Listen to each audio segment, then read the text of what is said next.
So I've been thinking very deep philosophical thoughts about what does writing every day do to you?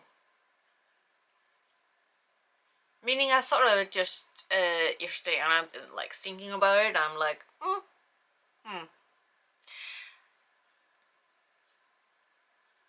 So I've been doing something of an experiment since January the 7th. I started participating on I started writing on For the Words, which is a webpage. I talked about it before. It's fun. It works for me. Meaning, basically, it takes writing and makes it a game.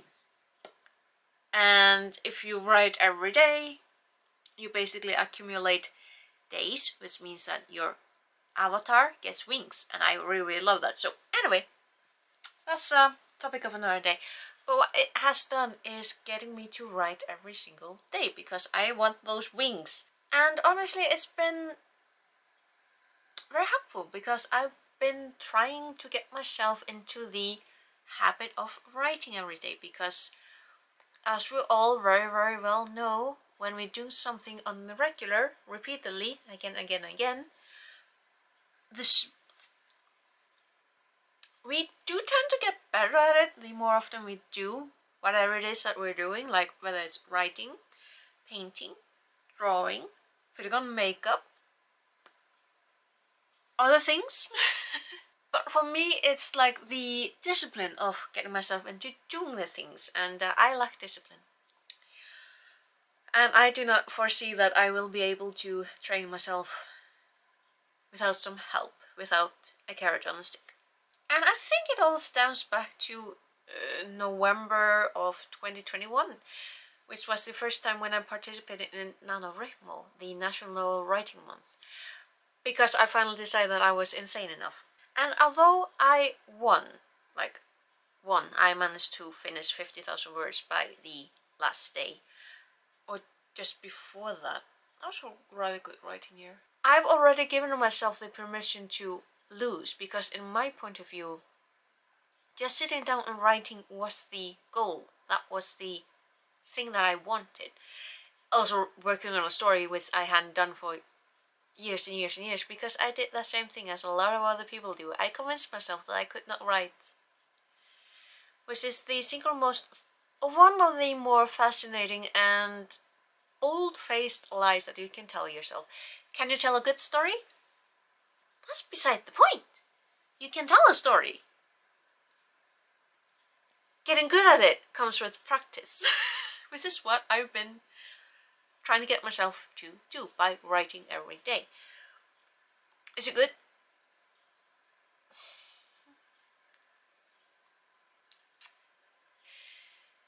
Obviously, I'm not an expert. I'm just a novice. I'm a noob. I'm a beginner.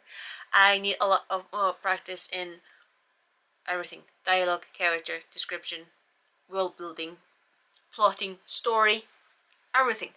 That's not the point though. The point is to get into the habit of writing every day, so that at some point I can get at some obscure, fantastical goal. That's sad, because a lot of people who know a lot more about writing and this entire thing, a lot of them talk about writing every day, getting into the habit of writing every day if you can. But what exactly does it do to you when you write every day? Makes you paranoid is what it does. Like, my fingers will literally itch, my brain will be paranoid. I cannot fall asleep at the end of the day unless I grab my notebook and write something. But at least I'm writing. That's like the goal, right? I do feel more confident in sitting down and writing, which is a big plus. I do know that I can write, but like I said, whether it's good writing, that's beside the point. Writing every day has taught me that I can do the thing that I had convinced myself for years that I could not do. I know that I can write. I know that I have way more ideas than I will ever be using, and that's very interesting. I know there's a lot still so much for me to learn and still so much to do. Like actually finishing a story, that would be nice. But that I will never reach that point unless I keep on this writing. So yeah, those are my deep thoughts on writing. Writing every day means that you write every day. So this video was a complete waste of time. Too long, didn't work. Writing means you go paranoid and write every day. So at the end of this video, I want to talk about a little bit NaNoWriMo, July Camp. I am participating again. My actually third ever camp. I thought that April was my first, but apparently I had participated in April of 2022 and failed because I wasn't ready. This month, I'm actually challenging myself yet again by writing a murder mystery. Do you know how to write a murder mystery? Nope. Never tried it.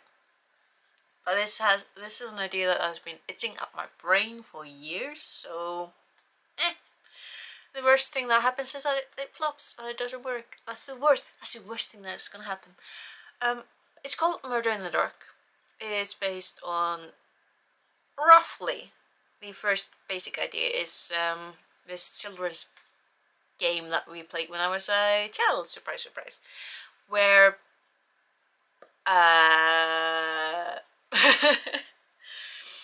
essentially you have a group of players in a room and a deck of cards. You have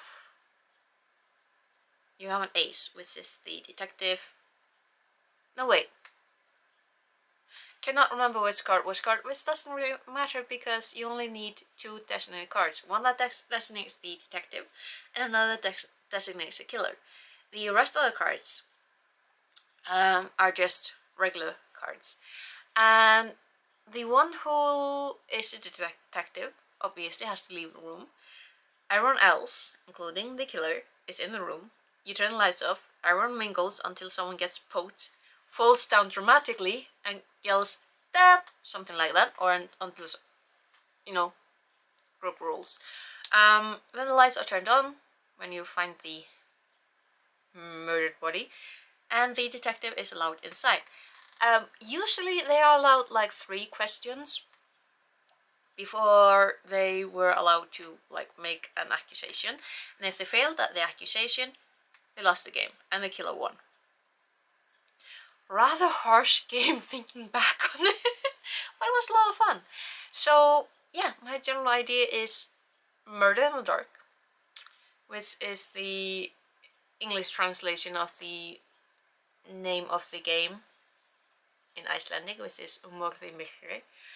And I wanted to be in an isolated hotel where there's a company that is putting on a murder mystery weekend getaway for clients, for visitors. So they're in an isolated hotel and there are some actual murders. That's the basic idea. That's pretty much all I have. Both that and the first murder victim is an actual detective. So the detective is killed off right from the start. I may have gotten annoyed reading about some famous detective or something. I cannot remember. I just remember that was the one point that I had like locked in. Is the game, is the hotel, and the detective being the first murder victim. So yeah, that is definitely more than enough for me this time. Hopefully you had fun listening to me ramble on about writing every day, turning you insane, and then writing a murder mystery, which I have never done. Anyway, thank you for watching, and I will hopefully see you some other time, okay? Until then, take care. Bless.